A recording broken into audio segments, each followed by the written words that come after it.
2026 is a year that you develop an insane level of structure. This is not a year that's about motivation. This is not a year that's about fun. This is not a year that's about hype and let's go do this and let's take a vacation.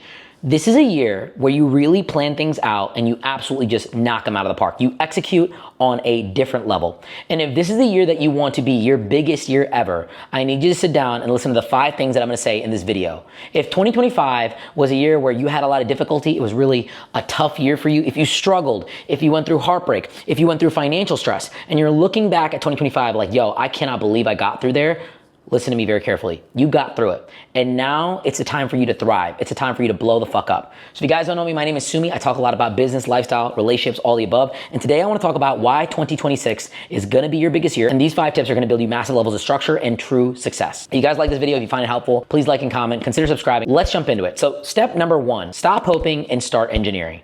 Really start planning out what you're going to do. If you don't have a Google Calendar built out for your day-to-day tasks, like from everything, from eating, from even bathroom breaks, from just kind of your work that you need to do, you need to start implementing a Google Calendar. Now, I'm not saying that Apple is not good, but I love Google Calendar because it has a lot of different integration. It already has Google Meet integrated in there, so you already have a meeting tool for video conferencing set up default into your meetings that you don't really have to do anything to. So that's why I think Google Calendar is superior.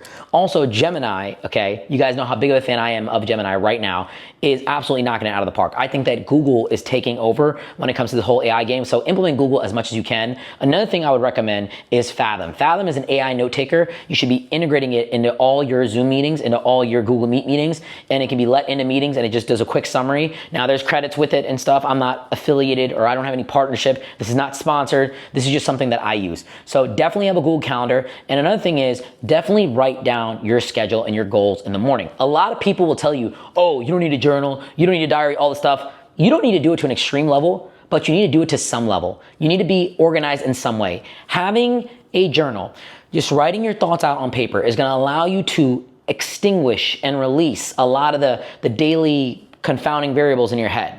All those little thoughts that are here and there, just write them down and get them on paper and try to organize them from there. In the morning, I try to write down my goals. I write down everything I possibly can in meetings. And it's not necessarily to bookkeep or take notes.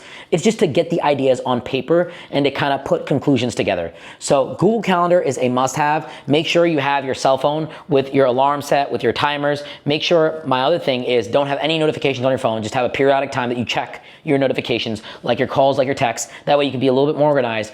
And obviously have your integrations in place. Have Zoom integrated into Google. Have your Fathom note taker if you're doing virtual meetings. I don't know necessarily what your schedule is like, but even if you go to work from 9 to 5, have it on your calendar. Have your drive home. Have your decompress when you come home for 15 minutes, 25 minutes. Some of you might sit in your car in the driveway for 5 to 10 minutes. Have that in your calendar. And then obviously when you eat, when you relax, all that stuff. Make sure you're tracking your schedule and that you're evaluating how accurate you are on your schedule. From your dog walks to your time with your girl. I'm being so serious right now. This is how you stay super efficient. Now, it's not that you're gonna do every single thing on your calendar, but you need to start engineering your outcomes. You need to really start being able to track your day. This is gonna allow you to understand where you're going and it's gonna make sure that 2026 is non-negotiable for you. Because the things that you put on your calendar are gonna be things that you actually do.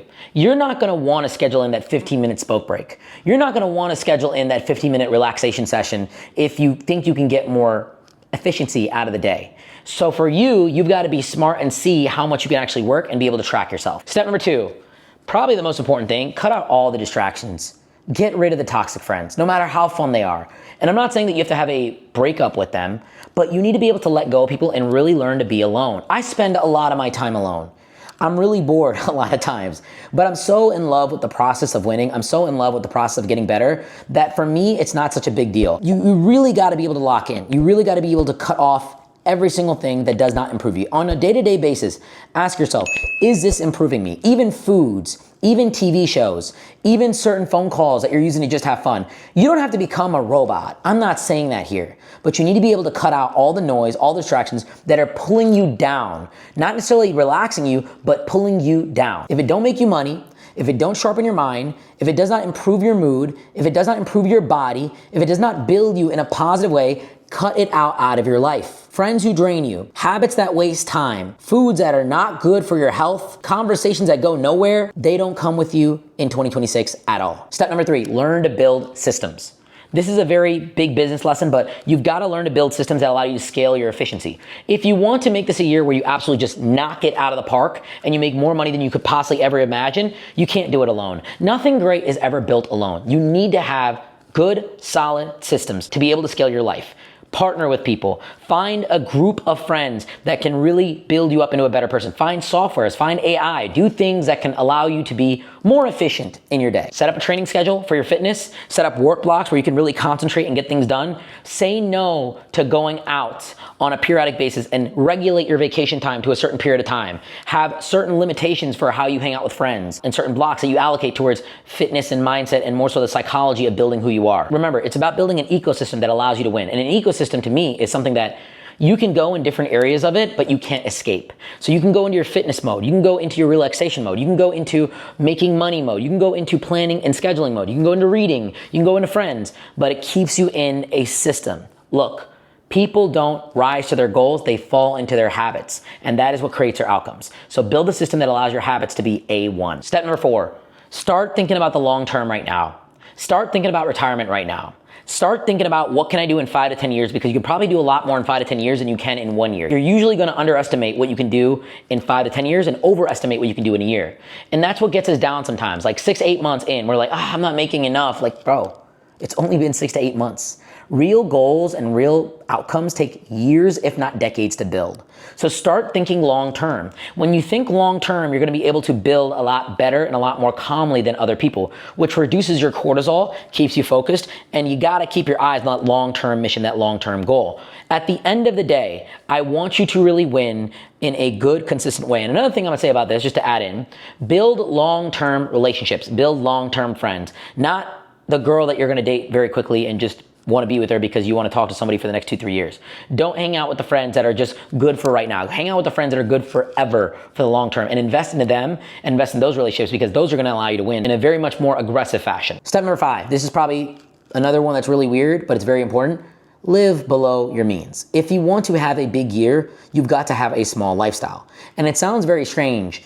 There's only a few businesses out there where you really need to be spending a lot of money on your lifestyle to be able to make money. And even like influencers and podcasters and everybody like that, they get this wrong. They overindulge and overdo it. Live below your means. Don't try to ball out. I make a good amount of money every single year. I'm telling you right now, respectfully, my lifestyle constitutes 1 to 2% of my income. And that might be hard for you to believe, and you might be extrapolating X, Y, and Z, but you need to live below your means. You need to live below your income. You need to live very much under so you can save and invest the difference. Investing is probably the biggest way that you're gonna be able to really lock in that long-term growth and that long-term wealth, and be able to have savings that you can fall back on and rely if things get tough, if your income goes down. So learn to save your money, learn to stay away from spending money, learn to try to get things for free, negotiate everything that you can. And at the end of the day, you're gonna find out that if you save, you're gonna be able to earn more, because an opportunity is gonna come around and you're gonna be able to jump on it with some cash in hand and be a lot more powerful in that movement rather than someone that doesn't have anything to offer. I'm telling you these things because I love you. I'm telling you these things because I care, and I'm telling you because I want you to win. So these 5 steps are what's gonna allow you to build an amazing 2026. Now I can get a lot more detailed. If you ever wanna talk to me one-on-one, feel free to message me on Instagram. If you guys ever wanna see how I make money on a day-to-day basis, join my private Discord where I give out a lot of trades for free. You're more than welcome to ask me questions there as well. And like always, subscribe if you found this video helpful. And until next time, Sumi out.